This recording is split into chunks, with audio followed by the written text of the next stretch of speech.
Oi, gente. Eu vim aqui para gravar mais uma aula de história para vocês, tá? O tema de hoje são duas revoluções, mas é a Revolução Inglesa e a Revolução Gloriosa, mas uma é consequência da outra, tá? Essa revolução que a gente vai estudar, como já diz o nome, aconteceu na Inglaterra e ela durou 48 anos. Ela foi de 1640 a 1688. Então vamos entender como começou todo esse processo. Então era o seguinte, nesse período a Inglaterra ela era governada por rei Carlos I, tá? Que era um rei absolutista, que ou seja, ele mandava em tudo, né? Até existia o parlamento, né? O parlamento seria, vamos ser, como se fosse a Câmara dos Deputados, dos Senadores aqui no Brasil. Só que o parlamento era um elemento decorativo. Tipo assim, o rei falava, eu quero criar o imposto sobre cada folha de papel que existir no reino. Ele criava, ele não pedia sugestão do parlamento. Então, assim, o parlamento começou a ficar meio pé da vida com eles, né, gente? Porque eles queriam participar das decisões políticas e tal, e o rei tava nem aí para eles. Eles queriam também ter poder. Então, o parlamento já começou a ficar meio no revolto aí com o rei Carlos. Essa, vamos dizer assim, foi a primeira semente, foi a sementinha da revolução. Aí, como que essa revolução vai aumentar? Nesse período, a Inglaterra, ela tinha muitos protestantes. Lembra lá dos protestantes que a gente falou e tal? Da reforma protestante? Então, tinha muito protestante. E tinha um detalhe, o rei Carlos I, ele era casado com uma mulher católica e ele tinha relações bem estreitas assim com os bispos que defendiam lá o direito divino, então e os bispos ganhavam seus privilégios, então era bom tanto para o Carlos I como para a igreja. Esse era um outro motivo, então tinha muita gente descontente com essa amizade do rei Carlos I com a Igreja Católica. E, pessoal, outra coisa importante temos a burguesia e um grupo de pessoas que é chamado genta, tá? O que seria burguesia, pessoal? São os comerciantes, tá? Que são, e a genter, ela seria o pessoal rico com muitas terras, mas que não seriam parte da nobreza, então não podiam ter participação política. E eles queriam participar de todo o processo, queriam ter um peso nas decisões e tal, mas o rei, dane-se, quem manda aqui sou eu e todo mundo fica quieto. Aí começou a borbulhar o negócio lá, o parlamento satisfeito de um lado, os protestantes ou puritanos, tá, gente, do outro, aí a burguesia e a gente no outro canto, então começou a borbulhar o caldeirão. Aí o que vai acontecer? A Inglaterra, para ajudar, ela estava passando por vários problemas econômicos. E a única forma que o rei via de acabar com esses problemas econômicos era cobrar mais imposto do povo. Então ele queria aumentar os impostos que o povo ia pagar, porque já eram impostos absurdos. Só que ele pensou assim, né? Se eu falar, vou aumentar, falar assim, eu só decidi sozinho aumentar os impostos, vai dar ruim para mim, né? Então, eu vou convocar esse parlamento. Fazia décadas que ele nem olhava para a cara do povo do parlamento. O povo do parlamento se sentiu, né? Nossa, agora ele vai ter que ouvir a gente. Aí foi lá, todo bonitinho, educadinho, pediu para aumentar os impostos. Se o parlamento concordava, o parlamento se reuniu depois de um tempinho, falou, não, a gente não concorda. Rei Carlos I ficou muito bravo, porque ele só queria que o parlamento dissesse amém, porque ele diria que tipo, eu vou aumentar os impostos em 50%. O parlamento pegasse, assinasse lá bonitinho, mas não foi isso que aconteceu.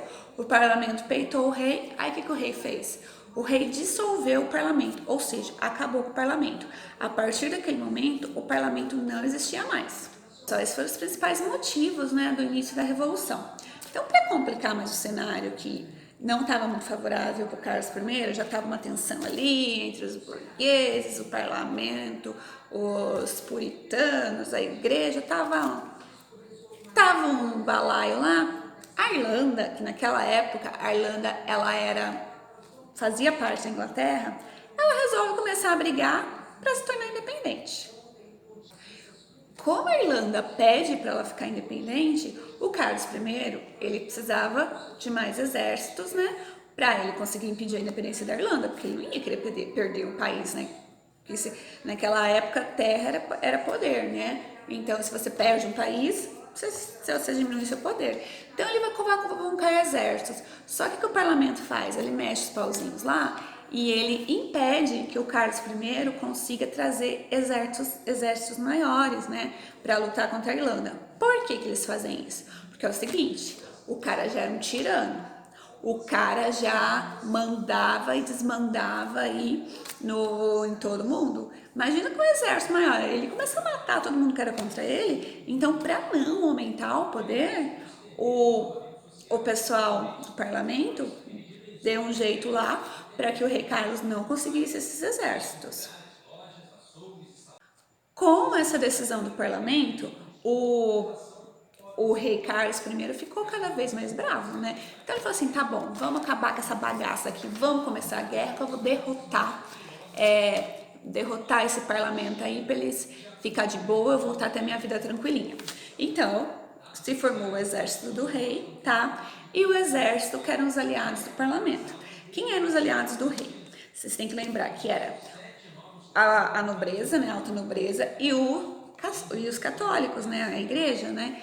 Do lado do parlamento tinha o povo, que eram os camponeses, né, os burgueses, a gente e os puritanos. Então começa a batalha. E o exército do rei, ele era muito mais preparado, tá? O exército do lado dos puritanos, lá do parlamento, tadinho, eles eram os camponeses, assim, que foram jogados no meio da guerra, nem sabia pegar em arma, estava acostumado a pegar só em machado, enxada. Então, imagina o que aconteceu, né? Claro, né, pessoal, que o exército do rei Carlos I, ele acabou vencendo todas as primeiras batalhas. E quando estava lá o exército do parlamento capengando, pronto para dizer tchau, aparece um cara, esse nome é muito importante, vocês têm que lembrar. Vou escrever aqui embaixo. Oliver Cromwell. Eu vou chamar ele de Oliver, tá, gente? Porque é mais fácil do que Cromwell. Então, quem foi o Oliver Cromwell? O Oliver Cromwell, ele era um puritano, né, um protestante, ele era chefe do exército puritano. E assim, como que ele fez para, vamos dizer assim, virar esse jogo? A primeira coisa que ele mudou era a questão da promoção no exército, né? Porque assim, tem lá vários cargos no exército, né? Não sei dizer quais todos, mas por exemplo, você é um cabo, você vai querer ser um general, você vai querer ser um major, coronel e tal. E naquela época funcionava assim, ó, o Joãozinho é cabo e ele tem 10 moedas de ouro. Ah, então ele vai continuar sendo cabo. Ah, já o Fernandinho ele tem 30 moedas de ouro. Ah, tá, então ele pode ser general. Então, tipo assim, quem tinha mais dinheiro, quem tinha título de nobreza, que conseguia os melhores cargos no exército. Só que aí o Oliver falou assim, pessoal, acabou isso aqui. Quem vai ter melhor cargo, que vai ter melhores cargos, melhores salários, né? Quem vai ter melhor cargo, quem vai ter quem vai poder chefiar algumas coisas, foi o que se destacar mais na guerra. Então, assim, isso encheu de ânimo os soldados, porque agora, para quem era impossível ter dinheiro e conseguir crescer, né, no exército, agora é possível. Então, assim, ele deu um ânimo, né, para o exército dele, o que ajudou bastante para ele conseguir virar o jogo e ganhar as batalhas. Outra coisa, lembra que eu falei agora para vocês que uma boa parte do exército eram os camponeses, tadinho, não sabia mal pegar numa arma? Ele pegou e falou, não, agora a gente vai treinar, tá? A gente vai treinar e vocês vão aprender como lutar. Aí ele ensinou o manejo de armas, né, questão de estratégia também. Aí essa guerra, pessoal, durou aproximadamente uns 3 anos, os dois exércitos lutando loucamente, até que o exército do parlamento, né, com a ajuda do Oliver, conseguiu vencer. O querido rei Carlos I, se ele ficasse na Inglaterra, ou ele ia ter prisão perpétua, ele ia ser morto. Então o que ele resolve fazer? Fugiu para a vizinha Escócia. A partir do momento que o rei Carlos I foge para outro país, ele é considerado um traidor, né? E ele é condenado à morte. Só que, né, ele estava na Escócia de boa, então falou assim, não vai acontecer nada comigo. Só que os escoceses eles venderam a Rei Carlos I. Como assim venderam? A Inglaterra ofereceu uma recompensa lá, então se a Inglaterra pagou, a Escócia disse onde eles estavam, então ele foi recapturado e foi decapitado, cortaram a cabeça dele, tá? Que na época era uma forma muito comum de matar presos, essas coisas, era a decapitação. Depois, quando a gente for falar da Revolução Francesa, vocês vão ver o Robespierre, que adorava decapitar as pessoas. Fim da guerra, vamos agora começar um novo governo. Então, esse governo ficou conhecido como República Puritana, tá? Como o Oliver tinha sido um dos grandes líderes da revolta e tal, então ele foi escolhido para ser como se fosse assim o presidente. Então eles queriam mais ou menos que fosse uma democracia, né? O parlamento estava todo felizão, né? Todo contente que ele ia participar e tal. Só que o Oliver, ele começou o governo certinho, do jeito que o parlamento queria, tá? Então ele obedecia às leis, ele que tinham feito uma constituição, ele fazia tudo que o parlamento pedia. Só que assim, né? Poder sobe a cabeça das pessoas. Um dia ele chegou e falou assim: não quero mais vocês aqui, fora daqui. Quem manda aqui sou eu. Então ele se tornou um ditador. Todo mundo, o que é um ditador? É alguém que toma o poder pela força e, vamos assim, não deixa as pessoas terem liberdade de expressão e tal. Então assim, ele mandava, desmandava, era um novo absolutista, era um presidente absolutista, né? Um ditador absolutista. Então o parlamento acabou trocando 6 por meia dúzia. Mas então, ele era muito autoritário, começou a perseguir todo mundo que era contra ele e por isso o pessoal ficava com medo, então ele ficou lá no poder. Uma coisa importante, ele se denominou Lorde Protetor, o título dele era de Lorde Protetor, que era hereditário vitalício, ou seja, ele ia ficar lá até a morte dele e depois que ele morresse, o filho dele iria assumir. Então, o que era para ser, vamos dizer assim, a salvação do parlamento virou um inferno, né? Porque eles trocaram um rei autoritário por um cara mais autoritário ainda. Só que assim, antes da Revolução Inglesa, a Inglaterra ela já estava com vários problemas financeiros. Uma guerra detonou no país, tá? Quando acabou a guerra, estava mais quebrada ainda. E por incrível que pareça, apesar do Oliver Cromwell não estava nem aí para a população, ele conseguiu melhorar muito a economia da Inglaterra. Uma coisa muito importante que ele fez, uma lei muito importante que marcou o governo dele, foi chamados Atos de Navegação, tá? O que foi esses Atos de Navegação? Era o seguinte, a lei falava assim: todos os produtos que entrarem no meu país vão ter que entrar em barcos ingleses. Ou seja, se eu quero comprar um perfuminho na França, vai ter que vir um barco inglês. Então, era uma forma dele proteger a economia dele. Então, assim, acabou que as pessoas compravam mais coisas dentro do próprio país, aí acelerou a economia e deu uma boa melhoria aí para a economia do país, tá? Então, isso foi de bom dele. Mas chegou um belo dia, em 1658, o Oliver Cromwell morre. E quem vai assumir o poder era o seu filho Richard. Só que assim, o Richard, ele não era tão corajoso, tão astuto como o pai. Então o que acontece? Ele não aguenta a pressão, 6 meses depois, porque o parlamento estava lá em cima, né? Faz isso, faz aquilo. Ele não aguenta a pressão, 6 meses depois ele pede para sair. Então, o que será que agora que acontece? O parlamento instala a democracia de vez? Vai ter novas eleições? Não. O parlamento vai buscar o Carlos II, que era filho lá do Carlos I, aquele que eles mataram, para ser o rei, tá? E assim, o Carlos II, ele morria de medo, né? Porque ele viu o que aconteceu com o pai deles, ele fazia tudo para agradar o parlamento, escutava o parlamento, ele fez um bom governo e tal. E ele só foi admitir que ele era católico no leito de morte, porque se ele admitisse antes era perigoso ele ser morto, né? Porque eles lá não gostavam dos católicos, tá, pessoal?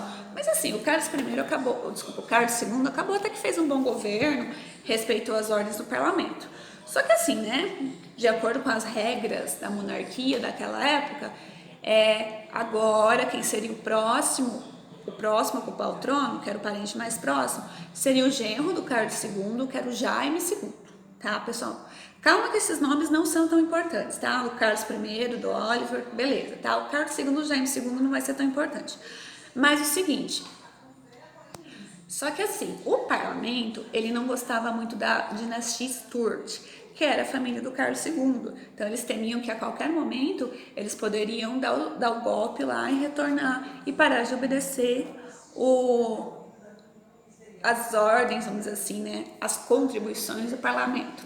Então, aí, pessoal, tudo até o Oliver Cromwell ganhar, estava falando da Revolução Inglesa, agora entra a Revolução Gloriosa. Pensa, mas que seria uma Revolução Gloriosa?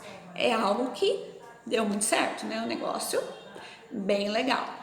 Então, aconteceu o seguinte, pessoal, como o parlamento não queria mais a dinastia Stuart, eles falaram o seguinte, quando você quer tirar alguém do poder, naquela época principalmente, que não tinha muita lei assim, vamos dar um golpe. Então, eles arquitetaram da seguinte forma, eles falaram com um carinha chamado Guilherme de Orange, tá? Que era da nobreza e tal, ele por coincidência ele era genro do Jaime II e pediram para ele tirar o Jaime II no poder. Falou, ó, Guilherme, seguinte, a gente vai dar muito exército para você conseguir tirar o Jaime do poder e você assumir o poder. Só que tem o seguinte aí, ó, nosso contrato, não vai ser molezinho assim também não. Você assume o poder, só que assim, você vai tomar o nosso papel. Nós não éramos aquele elementinho decorativo, você vai ser o elemento decorativo, quem vai obedecer a Constituição, quem vai mandar em tudo somos nós. Ah, gente, pensa no lugar do Guilherme, vou ter regalia, vou estar de boa, logicamente que vocês iam aceitar, né? Então foi lá Guilherme, no seu belo cavalo, pronto para enfrentar uma super guerra, para render o Jaime II e tomar seu poder. Thorzinho latindo me apaixonou. Meu filhotinho quer participar da videoaula também. Mas continuando, gente. Então o parlamento deu os exércitos lá para o Guilherme, ele foi todo pomposo para tentar derrotar o Jaime II. Chegamos lá, o Jaime II falou, beleza? Entra aí, genro, é todo seu. E foi chamado de Revolução Gloriosa porque na verdade não se lançou não precisou dar nenhum tiro, tá? Então assim, e todo mundo ficou de boa na paz. E a partir daí, pessoal, foi instalada a monarquia parlamentarista, que é aquela que existe até os dias de hoje, tá? Que é, no caso da Inglaterra, né? Rainha Elizabeth, está lá há mais de 60 anos, mulher firme e forte, e no final ela não manda nada, quem manda mesmo é o parlamento, ela só é um elementinho decorativo lá. Então, pessoal, foi isso a Revolução Gloriosa, tá? Tentei fazer um resuminho mais rápido possível, tá? Para não ficar cansativo. Por favor, se inscrevam no canal para vocês saberem quando tem vídeo novo. E se vocês gostarem do vídeo, dá um like para mim, tá? Fiquem bem, fiquem em casa.